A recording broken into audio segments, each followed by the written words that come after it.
যদি কেউ মূলার বীজ তৈরি করতে চান তাহলে কিন্তু এই পদ্ধতিটা অবশ্যই অবলম্বন করতে পারেন। আসসালামু আলাইকুম রহমতুল্লাহি আবরাকাতু। বন্ধুরা, আমি রয়েছি যশোর জেলার চুরমনকাঠি ইউনিয়নের বাগডাঙ্গা গ্রামে। তরিকুল ভাইয়ের মূলার ক্ষেতে তিনি কিন্তু বীজ মূলার জন্য কিছু চারা রেখে দিয়েছেন।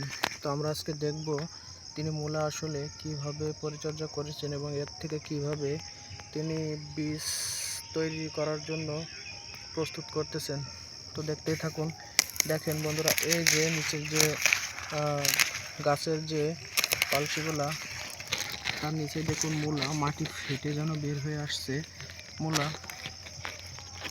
তো আপনারা যদি কেউ মূলার বীজ রাখতে চান তাহলে কিন্তু এইভাবে কিছু মূলা ক্ষেতের ভিতরে রেখে দিতে পারেন এবং পরবর্তীতে এর যে উপরের সাইডটা রয়েছে এখান থেকে কিন্তু অনেকগুলো ফুল হবে। তো এই ফুল থেকে আপনারা অবশ্যই চারা রাখতে পারেন।